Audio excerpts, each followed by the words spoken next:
KPUD Jakarta menggelar pleno untuk menentukan status calon gubernur jalur independen Dharma Pongrekun Kun Wardana pasca dugaan pencatutan KTP pendukung. Dharma bersama dengan pasangannya saudara yaitu Kun Wardana hadir untuk ikuti rapat pleno penentuan status Dharma Kun dalam kontestasi Pilgub Jakarta mendatang. Saat ini saudara rapat diskors sampai pukul 11 malam untuk mendapatkan laporan dari masyarakat yang merasa namanya masih dicatut untuk mendukung pasangan Dharma Kun.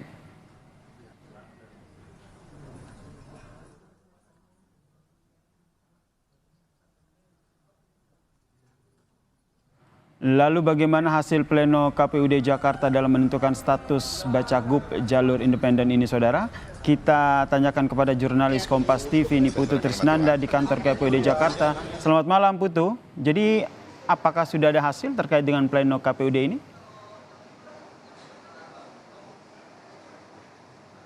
Ya, selamat malam Yasir. Sampai dengan malam hari ini nampaknya perbincangan antara KPU dan juga Bawaslu ini agak alot begitu ya. Karena dari jam 5 sore tadi sampai dengan saat ini sidang ataupun juga rapat pleno ini sudah diskors sebanyak 3 kali. Dan tadi di sela-sela skors juga baik itu KPU dan Bawaslu ini bersepakat untuk kemudian mengambil masa tenggat paling akhir di mana pengumuman atau penetapan status dari Bacagub dan Bacawagub DKI Jakarta jalur independen yakni Dharma Pongrekun dan juga Kun Wardana akan diumumkan malam hari sebelum tanggal 19 ini berganti.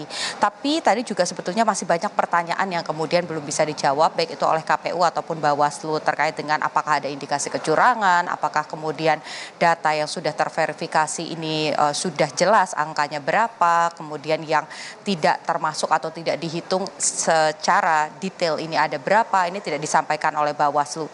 Begitupun juga dengan KPU yang menyebut bahwa memang SK akan tetap dikeluarkan malam hari ini karena ini sudah sesuai dengan schedule atau penjadwalan dari agenda pemilu begitu. Tapi apakah SK ini masih bisa direvisi, dibatalkan dan lain sebagainya, ini belum bisa dijawab karena sidang ataupun juga rapat pleno ini masih berlangsung.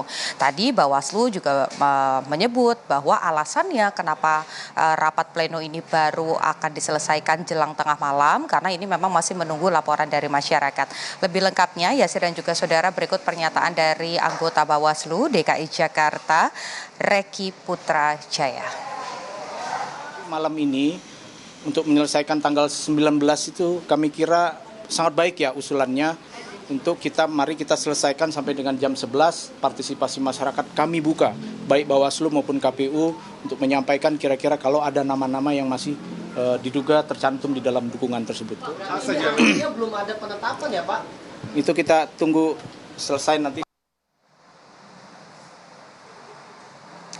Pertanyaannya Yasir, apakah dari sekarang sudah memasuki jam 10 malam sampai dengan nanti pukul 11 kurang lebih 1 jam lagi ada masyarakat yang sempat untuk datang ke Bawaslu dan juga melaporkan.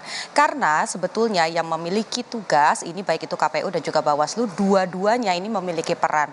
Pertama, Bawaslu tentu saja sebagai badan pengawas ini harus bisa membuktikan kalau memang ada indikasi kecurangan ini apa saja, berapa jumlahnya, di mana dan NIK-nya siapa saja yang kemudian karena dugaannya adalah pencatutan NIK untuk kemudian dijadikan syarat pencalonan.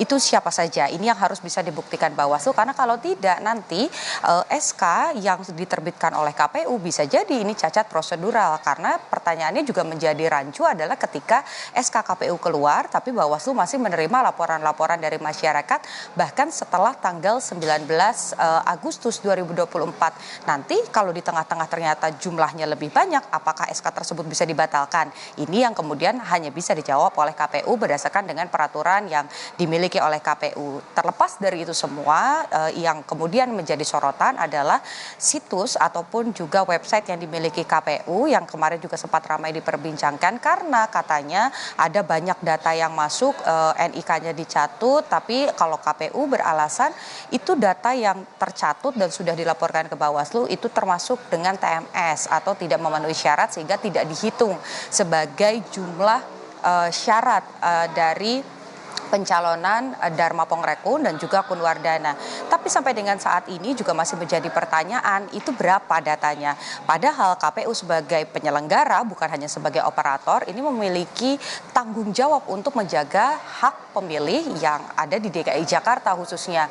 Jangan sampai kalau kita belajar dari Pilpres kemarin begitu ya, banyak informasi-informasi yang tidak sampai dengan baik, kemudian juga ada informasi ataupun data yang tidak diinput tepat waktunya, sehingga ketika itu kemudian diakses ini menimbulkan polemik di masyarakat. Kita tahu saat ini Kimples sudah memiliki calonnya, yakni Ridwan Kamil dan juga Suswono, dan kemudian bakal calon yang kemudian bisa bertanding dan berkontestasi adalah ya Dharma Kun, pasangan dari Dharma Pongrekun dan juga Kun Wardana. Tapi pertanyaannya, saat ini masyarakat sedang resah, Yasir dan juga saudara. Bagaimana kemudian masyarakat ini bisa ditenangkan dengan cara memberikan informasi bahwa calon-calonnya ini adalah yang memang memenuhi syarat.